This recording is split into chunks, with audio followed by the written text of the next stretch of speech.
सहनावतु सहनौ भुनक्तु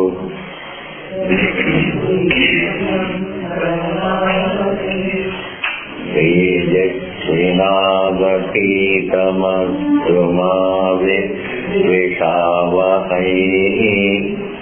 ॐ शान्ति शान्ति शान्तिः।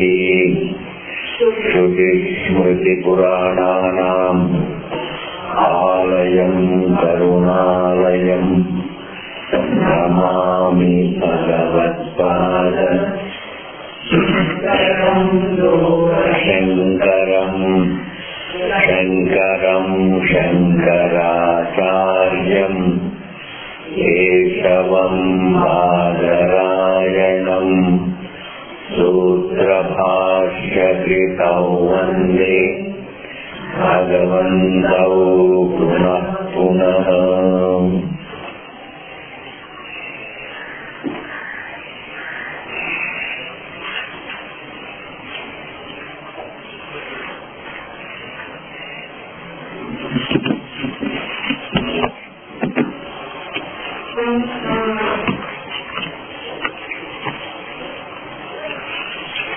Page number 9. So we have to see Avivekaha is the Adhyase Nimittam. Soyam Avivekaha Adhyase Nimittam. Not seeing the self-evident, very obvious distinction between oneself and the body, the conscious being and the body. Not seeing the obvious distinction between one's existence, that is observer, and the body. Not seeing that distinction is the reason for confusion. As long as I don't see the distinction, so long there is confusion. There is a confusion. I confuse the observer with the observed. In other words, I confuse myself with a form. And when I confuse myself with the form, I suffer the limitations of the form. I suffer the drawbacks of the form.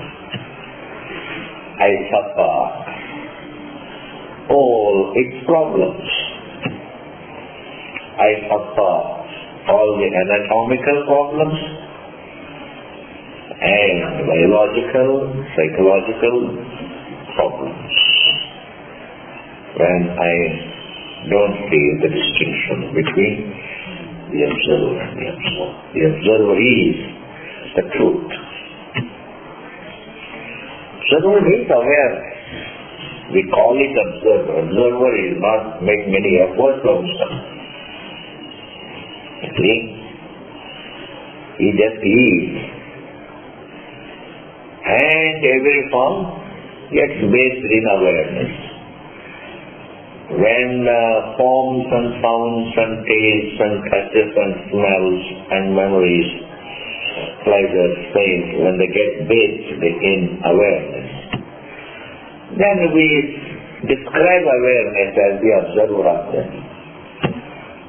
Otherwise, our awareness doesn't have to make a special effort to observe. Everything gets lighted up in the sight. Everything gets lighted up in awareness. And that awareness happens to be our existence. We are fundamentally that. And when that is not understood, then we confuse our existence with the form. What? We confuse the light with the lighted up. We confuse the light with the lighted up. The light has no problem, but the lighted up has limitations. The lighted up is a form. The lighted up is imperfect. Meaning, it is inert, it is limited, it has hunger, it has thirst, lot. So when the light is confused with the lighted up, then there is a confusion, then there are problems anyway. This is what is called adhyasa. This is what is called self-confusion. Bhagavan Krishna says that, what we have to clinch, the point that we have to clinch here is the reason for the confusion that is the vichara that is not us. The reason for confusion is now, and the reason also is now. Not that the reason was. There is no kalakrama between the cause and effect here. That I don't think, that I don't think, not that I did not think, that I don't think is the reason for my confusion.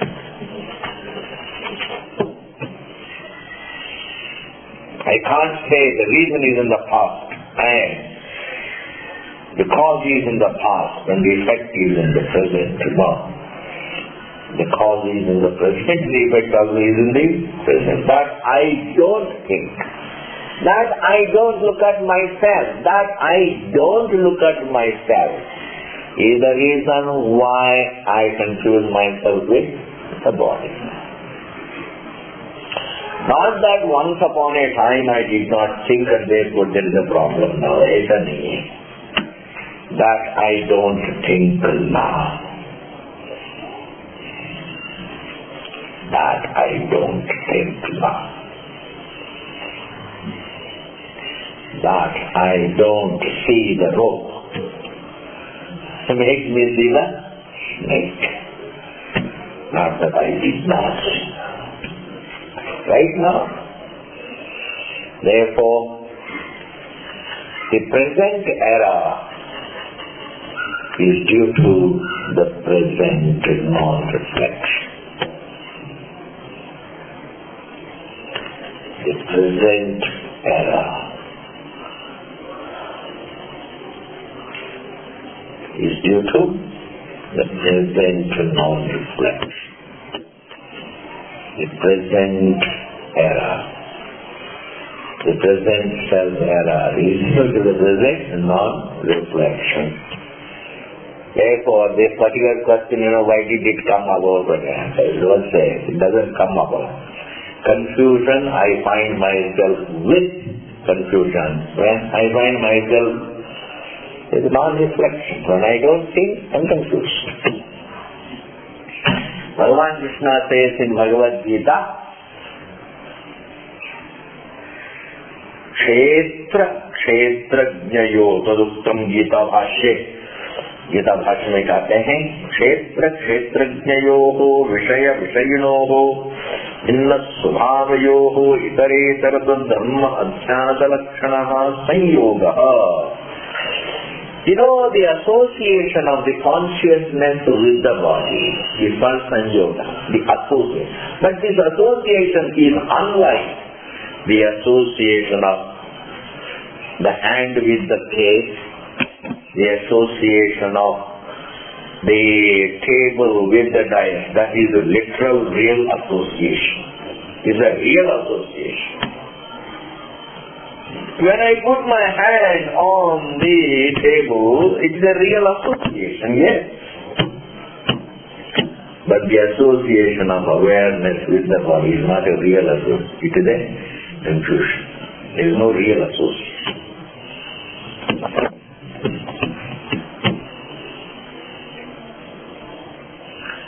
Right.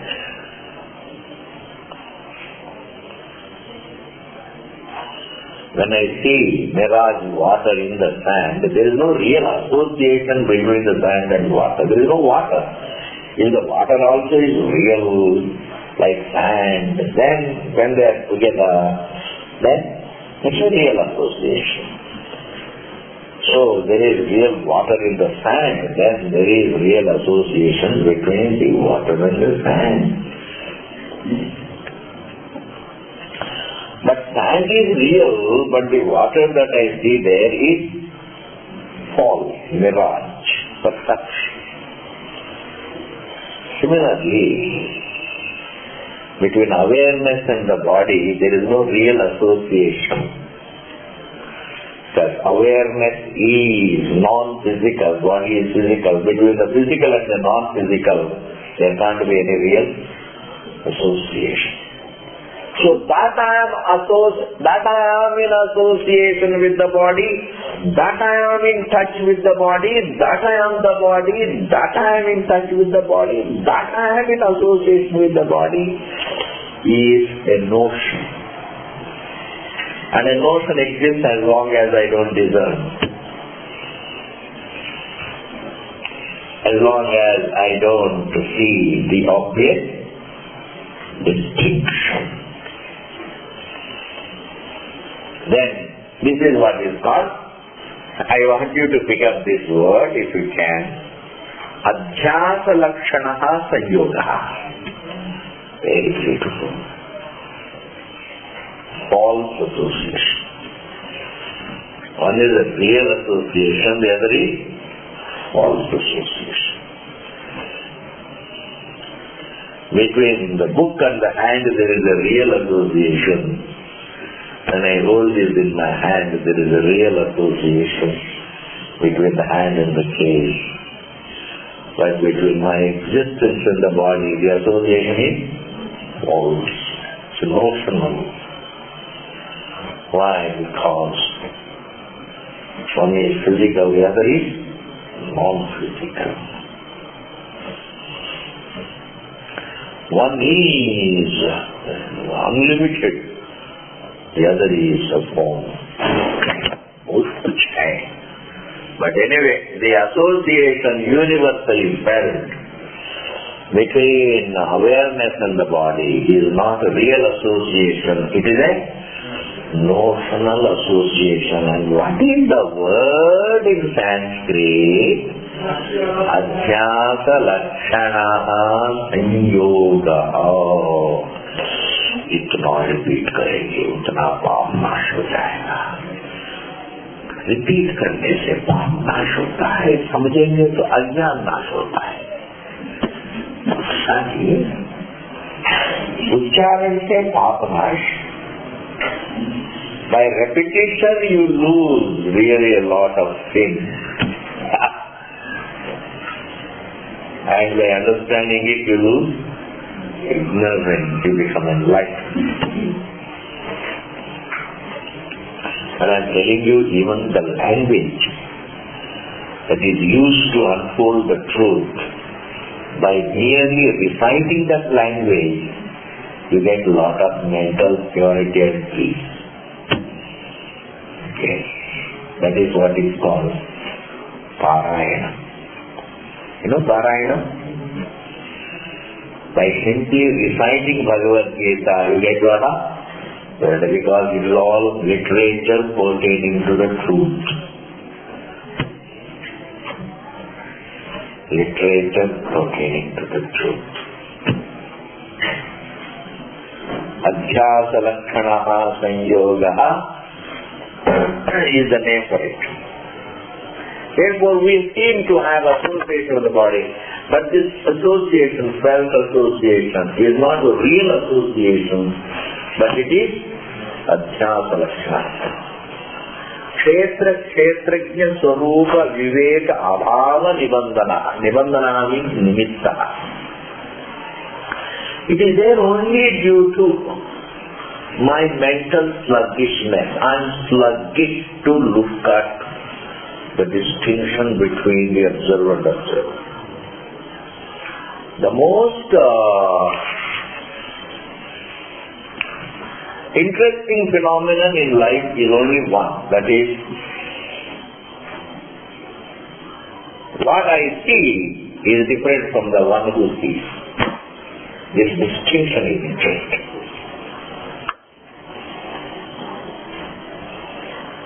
How much? Okay, you can close it for us.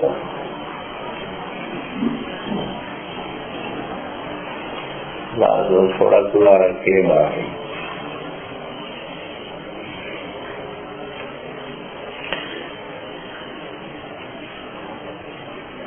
So there is a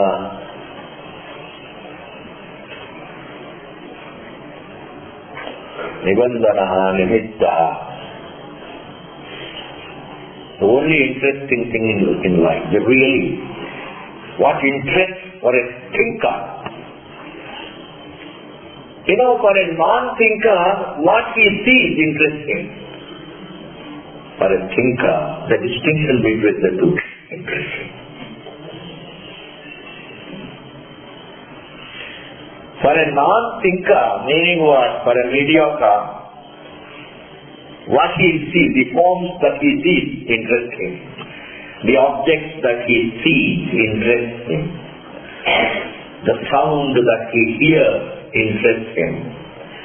The objects of taste and touch and smell, the wealth, the pleasures, the world interests him. For a mediocre, the world interests him.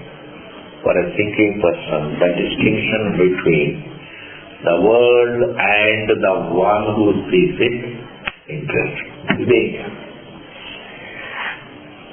And when you fall in love with what you see, that is what we call desire. Desire interests him. Oh, this is such a beautiful house, let me buy it. That is called interest in what you see. Oh, this is a beautiful alcohol, let me drink it.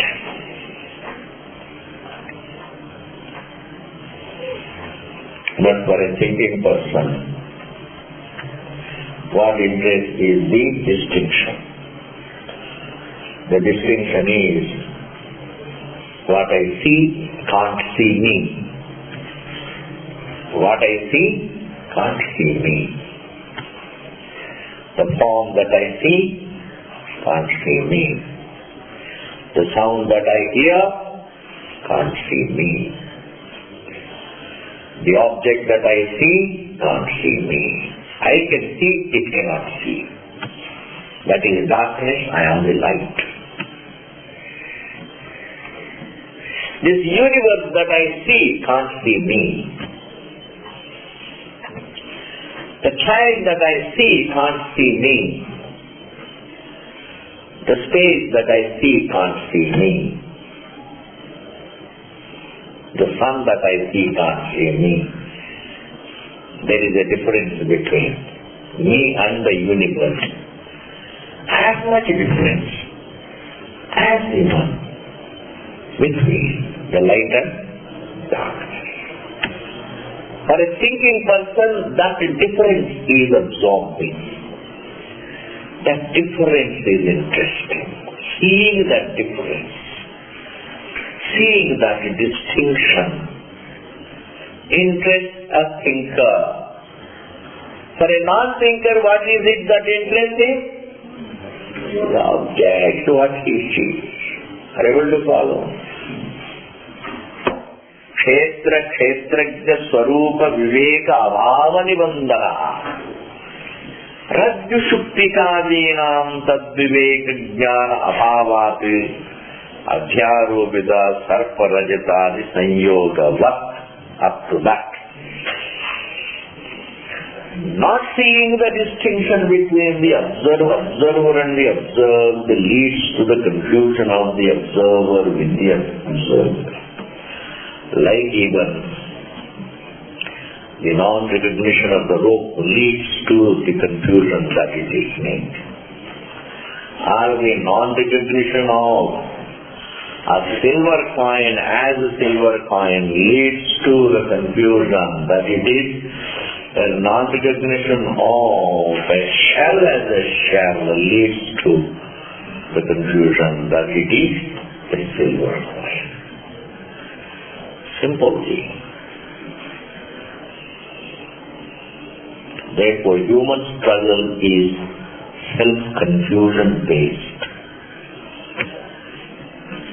Desires are self-confusion based. Violence is self-confusion. All imperfections are self-ignorance based. Self-ignorance based.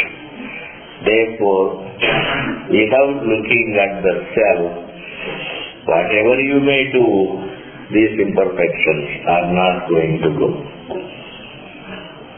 Are you able to follow? Therefore, what you may go to Mars and come back. The problem is nothing else. By reaching the Mars inside the dream, you are not going to be free from the dream. Only when you wake up from the dream ends. Remaining inside the dream, and you go to Mars and come back.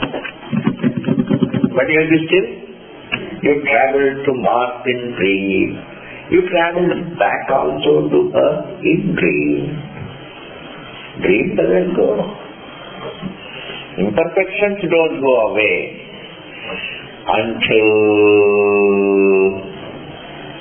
the truth looks at itself. The self looks at itself. A human being looks at himself. Without looking at himself, he has no answer. That's why here Bhagavan says, Rajjushuktigadinam dadvivek jnana bhavat adhyaropita darparajitad sanyogavatiti yadyapi, even though Atmanatmanau atyantam viviktau, even though the self and the body are obviously distinct, Paraspara viruddha svabhavatvat, and they are mutually opposed. Atayeva tad dharmanam atyantam api atyantam viviktayeva. Just because the self and the body are totally opposed, their qualities are also opposed. The qualities of the self are totally unlike the qualities of the body. Even though we think in terms of the self and its qualities and the body and its qualities, it is all right to say that the body has its qualities, but the self doesn't have qualities. What we describe as the qualities of the truth are none other than the truth. Is nature.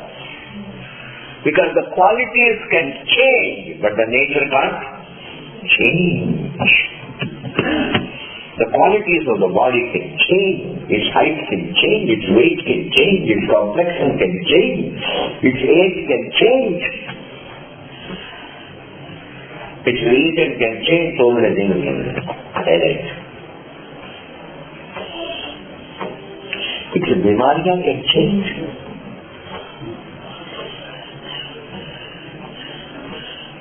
But the nature can't change. Its nature is to change, the body's nature is to change. And that nature to change can't change. It will always change. You can't stop it from it. But we don't have any quality inside the self that changes. Its quality of being conscious doesn't change, its quality of being eternal doesn't change, its quality of being all-pervasive doesn't change, its quality of being non-dual doesn't change, its quality of being oneself doesn't change, its quality of being awareness doesn't change. That means it doesn't have changing qualities. Then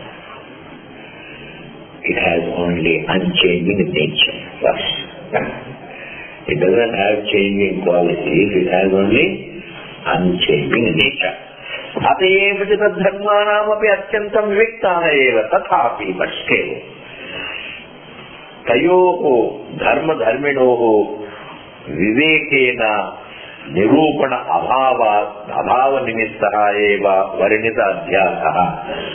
But yet, though there is total opposition between the self and the body, total opposition between the qualities of the self and the qualities of the body, and yet there is a confusion between the self and the body because that distinction, that obvious distinction is not seen.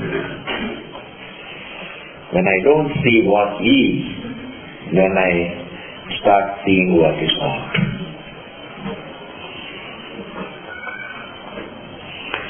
Or let me put it this way, when I don't see what it is, and I don't say what it is, then I start seeing what it is not.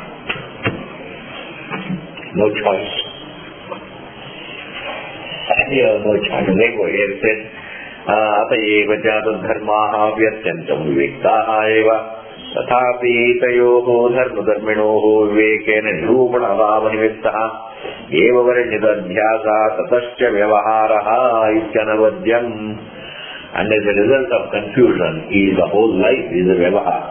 Life is in the realm of self-confusion. Life is in the realm of self-confusion. And self-confusion is in the realm of the self anyway, the truth. That way the life is in the realm of the truth. That way life is in the realm of the truth. Life is in the realm of self-confusion. Life is in the realm of self-confusion, and the self-confusion is in the realm of the self,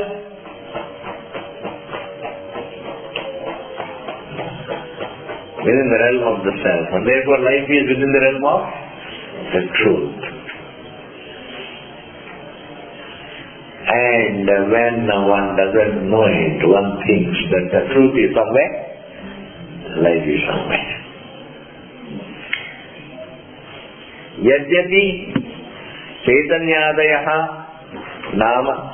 Now here, for us I have to, what we call Vyavahara. Life is nothing but Vyavahara. Utna, Baitna, these are all Vyavahara. To wake up, to drink, to sleep, kaam karna, khana, pina, all these things are Vyavahara, means interactions. Life is full of interactions. Either you interact with people, or you interact with objects,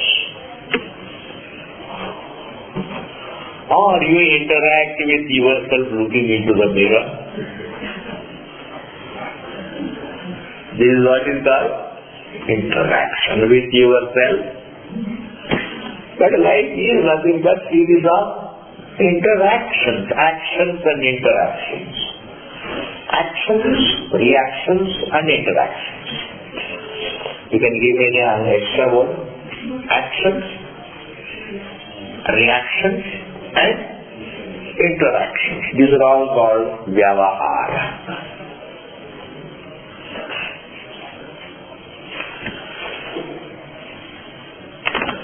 But this is all taking place in the truth, in the silence. Actions are taking place in silence. The silence of the truth. Reactions are taking place in the silence of the truth. Like sounds take place in silence. Sounds take place in silence. Actions, interactions, reactions, they're all like sounds taking place in total silence of the truth. And when it is not understood, silence is not seen, truth is not seen, only actions are seen, interactions are seen, reactions are seen, and man suffers more. Therefore, he says, Yadyapi, this is Vyavahara. Therefore, Vyavahara becomes a reality when the reality is not understood.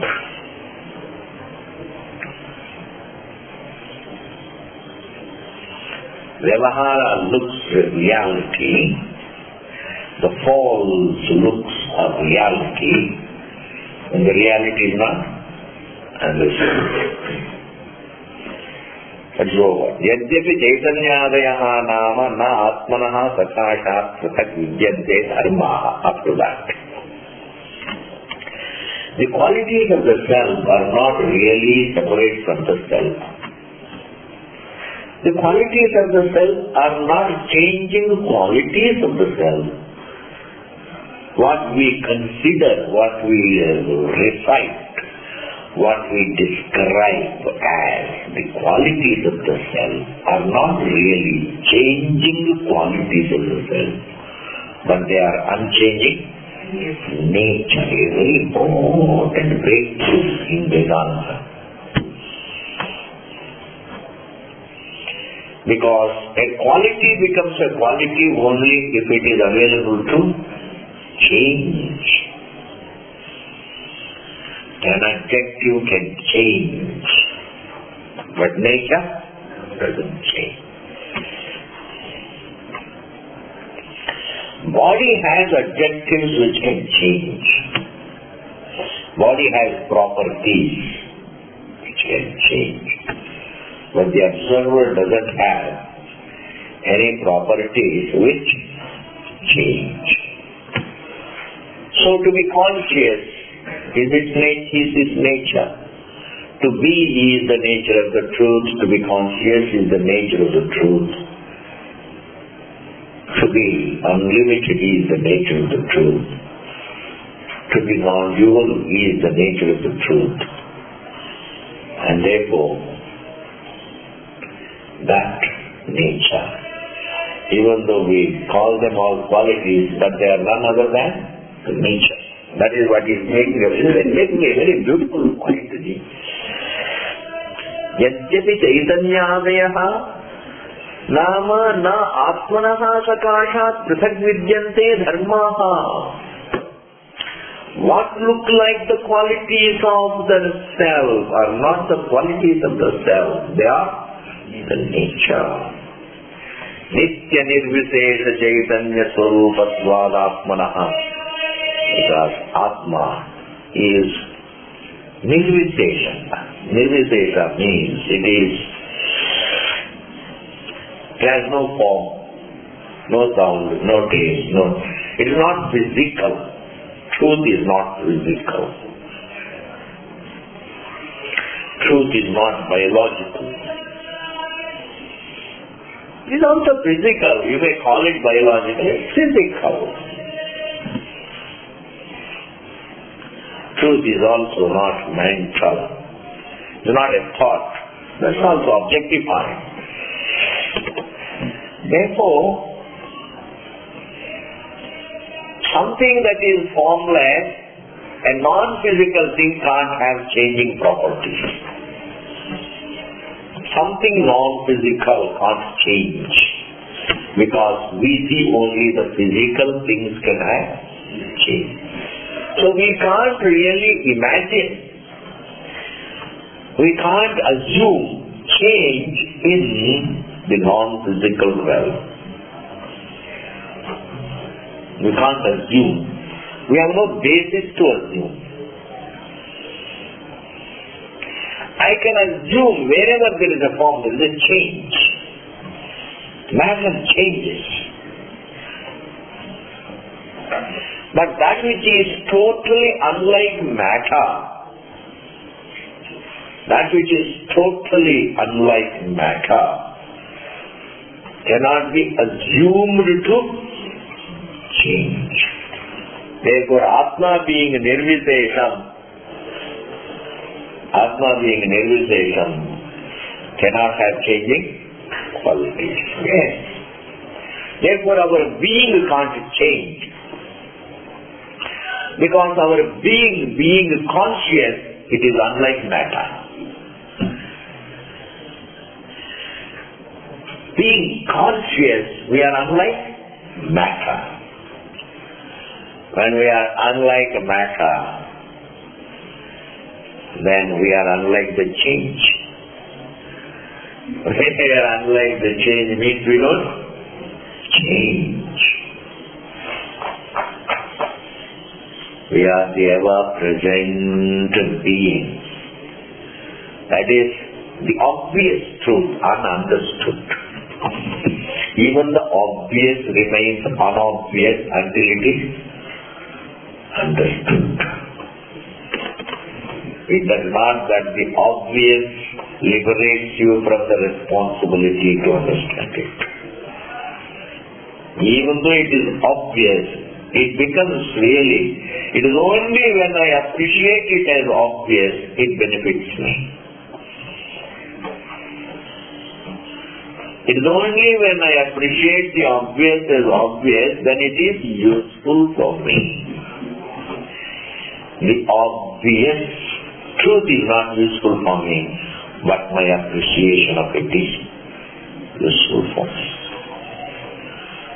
Realities understood become useful for us.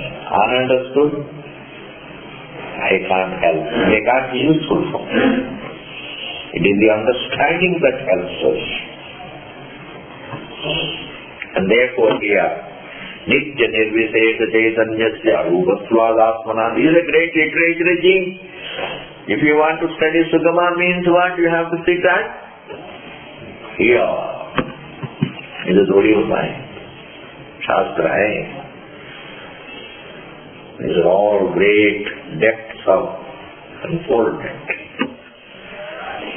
Nacha anatmani dravya guna karmadi bhedena dharma dharmi bhavam vaiseshikani vati adhyupayanti vedantinaha paramarthataha. Up to that.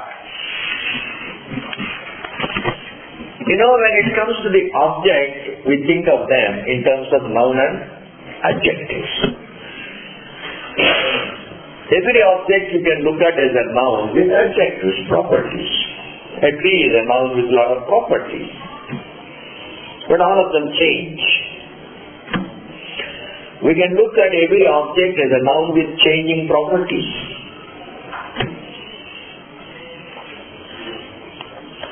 But we can't look at the truth with changing properties.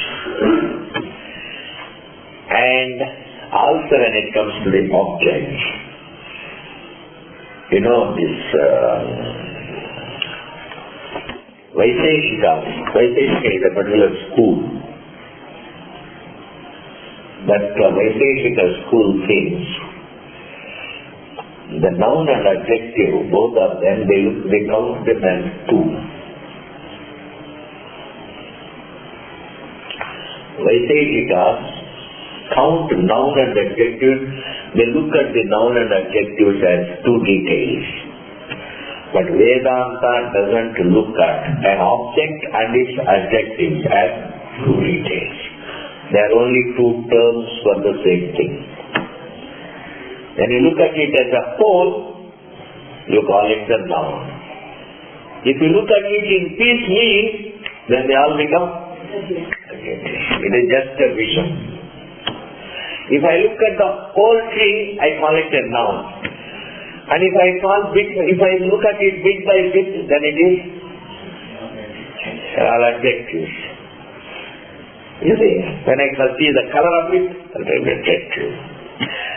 A tree minus all its adjectives, tree minus its color, tree minus its visibility, tree minus its sound, its taste, its touch, its smell, minus all these value qualities. Where is the tree? Where is the tree? Tree minus visibility, tree minus audibility, tree minus its touchability, tree minus its tasteability, tree minus its smellability, tree minus its objectifiability. Where is the tree? That means what? It is obvious that the adjectives of a noun are not separate from, they are just another word for them. The noun and adjectives are not two things. You one and the same. Even though we say in English, we say the adjectives qualify the noun. Where is the noun? All adjectives put together are noun, not that they qualify noun. Are you able to follow? It's both badi baat hai between you and me. Both badi baat hai. It's a big secret. Don't tell anybody, because they will get so confused. They won't be interested in it. If you talk about serious things, you talk serious reality to a man who is not interested in it.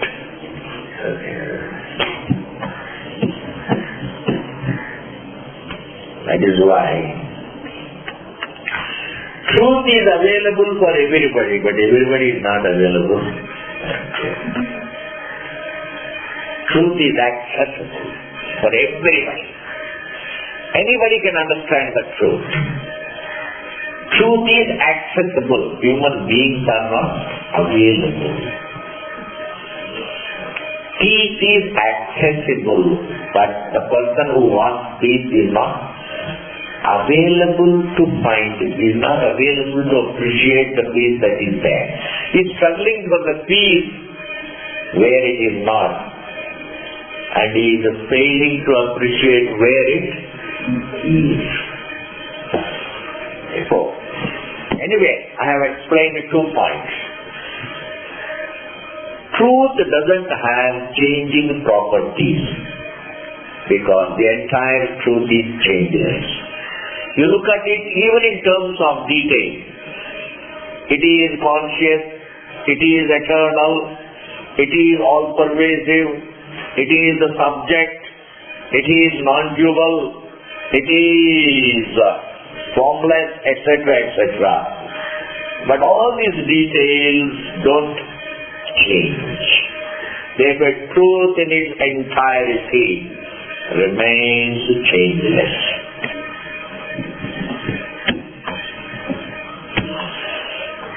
Truth in its entirety remains changeless.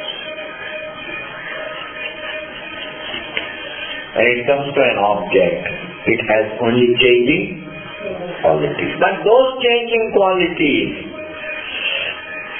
don't qualify a noun. They are themselves called a noun. Looked at together is a noun.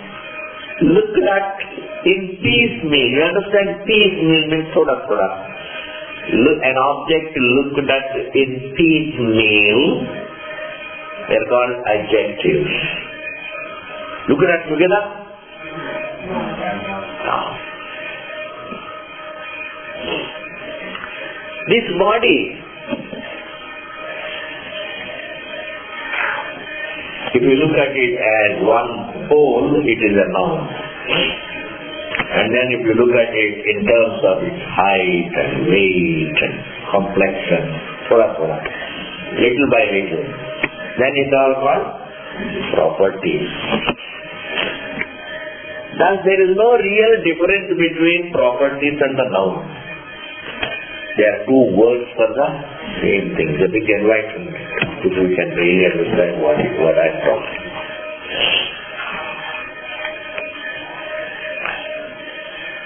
Objects are nothing but various properties. Thus between the self, the changeless, and the body, the ever-changing, there is a distinction. But when the distinction is not seen, there is a confusion. This confusion is called adhyasa, and life is a synonym of this confusion. Understand? Life is not a process. Life is a confused perception. Life is not a process. It is a confused perception. Life is a perception, not a process. It's a perception. A wrong perception about myself. Paramartha na chapi anatma nama atmanaha atyanta bhinnaha evam. You know, we have 2 terms, atma and anatma. But atma and anatma are not 2 things. Atma is the truth, anatma is an appearance about it. You see, truth and appearance cannot be counted as two. Because if appearance also is another truth, then you can count them as two. Truth, this truth and that truth. But one is truth, the other is only appearance. How can you count them as two? You can't say God and the universe. God is the truth. The universe is only an appearance. In the same manner, the self is the truth. The body is only an appearance. The idea that I am the body is an appearance. Yes. Naturally it appears anyway. Originally, if I go on thinking that the self is the truth and the body is an appearance, will it not lead to some psychotic problem? You don't think like that, understand it like that. You have to understand the difference between this. This is a literature. If it is merely believed, it can cause problems. If it is understood, it solves the problems. You see? It should not be merely blindly believed. It should be science is not believed, it's understood. It is not blindly believed. Newton did not blindly believe gravitation. When you blindly believe even a reality, when you blindly believe, it doesn't benefit you. A reality should be understood. Understanding benefits you. A blind belief, even though you are blindly believing a reality, all right, but if it is a blind belief, it doesn't benefit you. That is why what is to be understood is your existence is the truth. The form is only an appearance.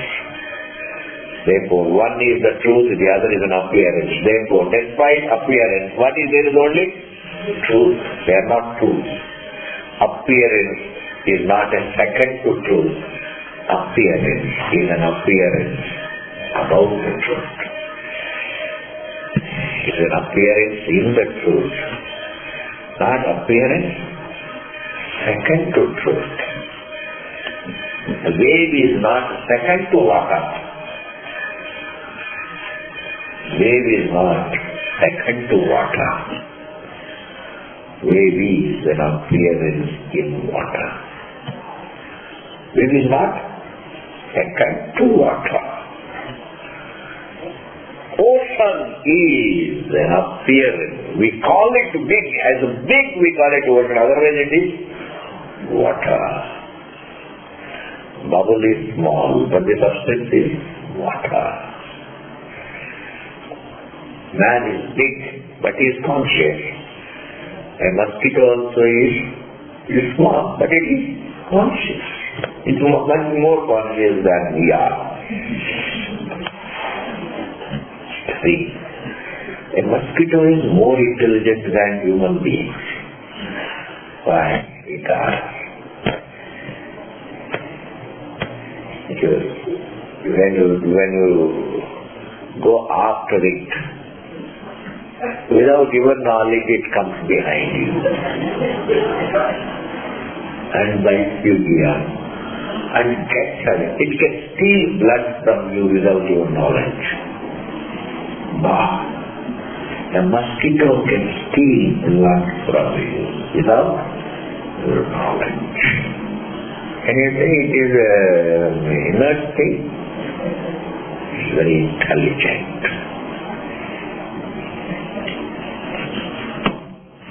Therefore, even though we use the language Atma and Anatma, please don't think they are two things. The self and the body are not two things. Self is the truth, body is appearance. Why? Now I am going to just conclude in a few minutes, understand what is an appearance. Tattva anyatva bhyam anirvachaniya swarupatva. Why the body is merely an appearance? Because you can't describe it as truth, tattva. You can't also describe it as independent of truth.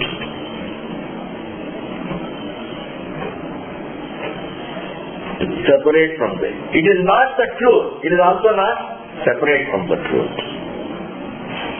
It's not the truth. It's not separate from the truth. It is an appearance in the truth. This universe is not the truth. If this were the truth, looking at it, you should have no problem. If the universe were the truth, living in the truth, why should there be problems? It is a contradiction. Living in the truth, why should you have a problem? The universe is not the truth. Nor is it separate from the truth. It is an appearance in the truth. When the appearance looks when I live with the idea that the appearance is true, when I miss the truth, then the appearance looks like the truth. When I don't know the truth, the subject, the observer, then the observed appearance looks the truth. That is why this is a very beautiful Shankaracharya's definition of mithya. What is mithya? Tattva anyasvabhyam anirvachaniyam. If you are interested, you can capture it. If you are not, it doesn't matter. Swami ji, मोक्ष में ये सारी phrases होंगे? मोक्ष में ये phrases नहीं होगा, पर लेकिन on the way you need them. On the way to moksha you need them जी. On the way to moksha you need them. Because all other definitions fall flat. Falsity cannot be defined in any other manner than this. That is, that which is not the truth and yet not other than the truth is the false. It is not the truth, but it is not separate from the truth. It is not the truth. It is also not separate from the truth, independent of the truth, away from the truth. It is neither the truth nor away from the truth. It is neither the truth nor away from the truth. It is an appearance in the truth. Wave is not water, not away from water. It is an appearance. Wave is an appearance in water. Like mirage water, I think we can take that example. Mirage is not sand. Mirage is not sand. But it's not away from the sand. It is an appearance in the sand.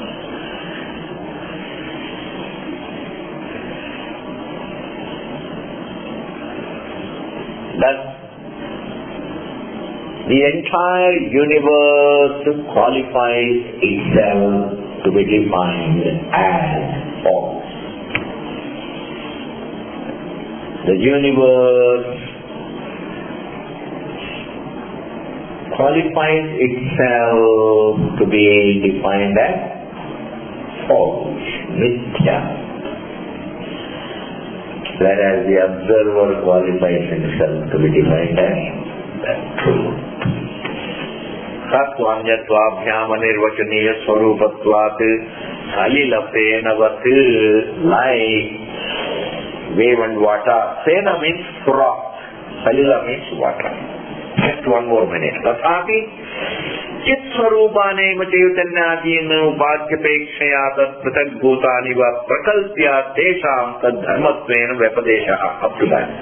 Even though the qualities of the truth are not actually the qualities of the truth, but from the point of view of the human thinking, the upadi, because man always thinks in terms of noun and adjectives. So keeping in view the habit of human thinking, the Shastra says, well, just as the truth is confused with the body, Similarly, the qualities of the truth also are confused with the qualities of the body.